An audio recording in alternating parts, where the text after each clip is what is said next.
Welcome back to another video on the Inside Spurs channel. Happy Thursday, late afternoon, early evening, depending on when it is that you're actually seeing this.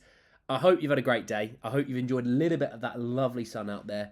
And yeah, it's just been a day where stress hasn't really been one of those things. Obviously, if you're going to the gym tonight, make sure you're working hard. I know if you haven't been. If you're out just having a nice casual evening or down the pub, sink one for me as well.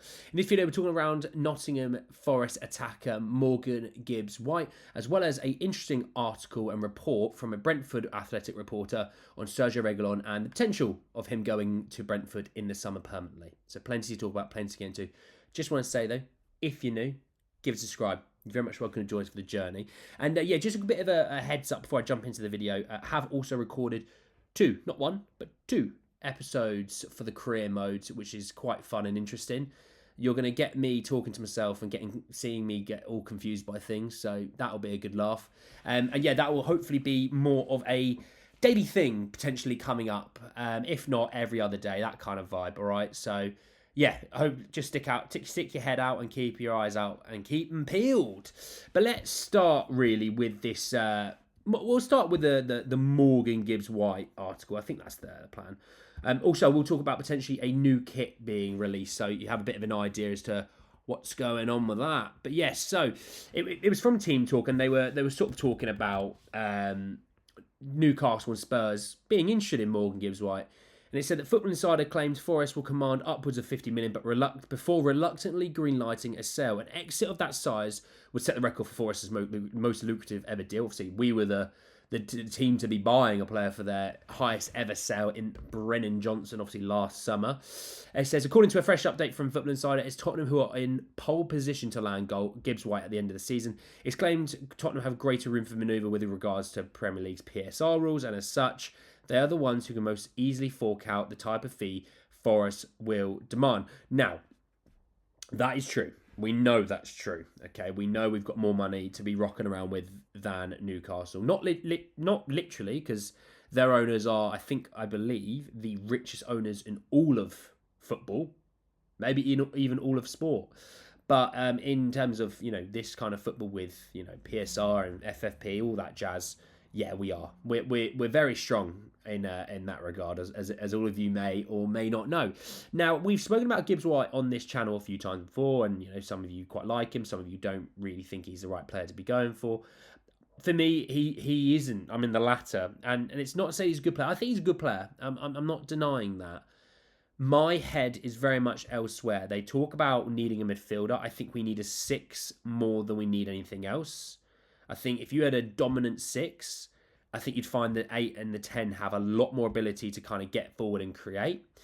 I think also on top of that, you need a winger and a striker. Now, I believe they'll probably only go winger or a striker.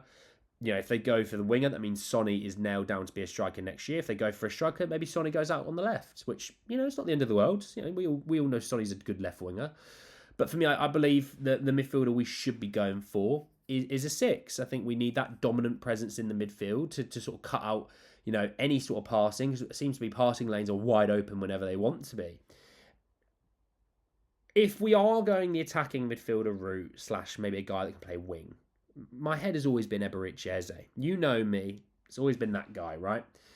But they've always talked about, Nico Williams, What I have also noticed is, very interestingly, the reports with a Rooney Bargi and Antonio Nusa, that kind of thing, that's all dried up. I don't know where it's gone, but it's dried up. I think Spurs are wanting to go as much as Spurs in the last window and other windows recently maybe have gone sort of more of a, not a project as such, but an unknown in some players. I think this window they're trying to go more known in terms of what they're getting, which I get. Sometimes it's good, sometimes maybe good, sometimes maybe Gattuso clip. You know what I'm talking about. But we shall see. I think with Gibbs-White, look, if he's going to be costing upwards of 50 million, just go Eze. He's the guy. You know what I mean? But we shall see. Let's talk this Brentford report. Quite an interesting one, really, actually. If it will allow me to actually find it for you, which is a bit annoying. Here we go. I've got the wrong one open, lads. pressure's getting to me. Here we go. Right, so it came from Jay Harris through The Athletic, who said that Thomas Frank told Sergio Reguilon he would score 2 goals and provide 6 assists if he joined Brentford on loan. With 3 assists in 11 games, the fullback is impressing, but what are the chances of a permanent move? They said it's very doubtful. And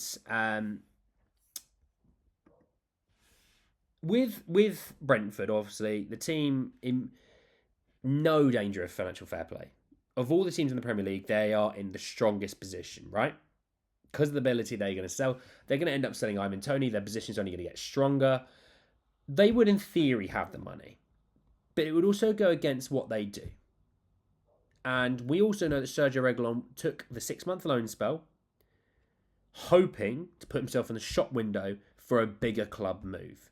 I think if I'm speaking for Reguilon, I think he was hoping that 6-month loan spell at Man United would turn into a 12-month loan spell for them to purchase him permanently this summer. Obviously, Man United showing to him they didn't really want him. They sent him away even though Malacia and Shaw got injured. Even though Reguilon still seems to post a lot about Man United. It's a weird one. That's a weird one. But he wants a bigger club move than Brentford, which, look, I get you always want to play for the biggest club possible, but there's also a club there that has shown you... this reminds me so much of Eriksen. Not exactly, because obviously they took a chance on Eriksen with obviously after the situation he had when he was playing for Denmark. But it's a club that took a chance on you. They've shown you some love. They've shown you some real attention that maybe you really, truly deserved and wanted. And you're looking to dip. Obviously, Eriksen wanted the Spurs move, and Conte wasn't too keen, and he ended up going to Manchester United. With Reguilon, it'll probably be something that he's going back to Spain, in my opinion, unless there's a Premier League club, a half-decent one that wants him. Who that would be, I really don't know in the Premier League. I'm not talking, by the way, I'm not talking at any old team, because he could just go to Brentford. He's wanting a European team, which I just don't see who would want him, you know. I'm trying to think.